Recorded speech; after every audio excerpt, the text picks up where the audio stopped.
All right, so for this question, we were asked to identify the statement that was false.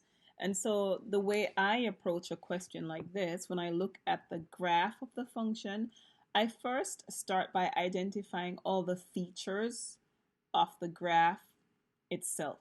So one, I noticed that there are three x-intercepts, and remember x-intercepts occur where the function crosses the x-axis. So one is occurring at negative 5, 0, another is occurring at negative 1, 0, and the third one is occurring at 1, 0. The other feature is the y-intercept. Remember, a y-intercept occurs where the graph crosses the y-axis, so that is occurring at 0, 1 in this case.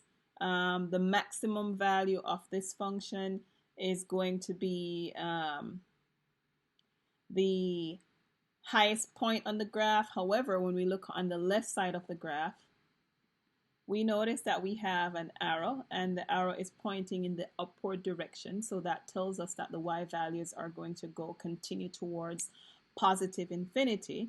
The minimum value for this function is going to be the lowest point on the graph. And so in this particular case, the lowest point on the graph is in line with the output value negative 8.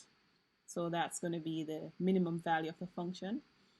There is one increasing interval occurring that's occurring from negative 2 to 0. So remember, increasing interval occurs when your outputs increase as your inputs increase.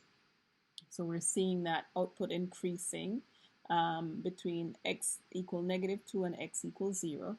There are two decreasing intervals that we can see. One is from positive infinity all the way to negative 2, and the other is from 0 to positive 3.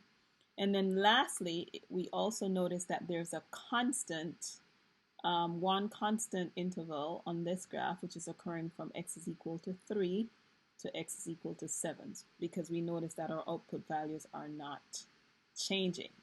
So the only statement that was true for this question was the one that stated that the increasing interval was occurring from x is equal to negative 2 to x is equal to 0.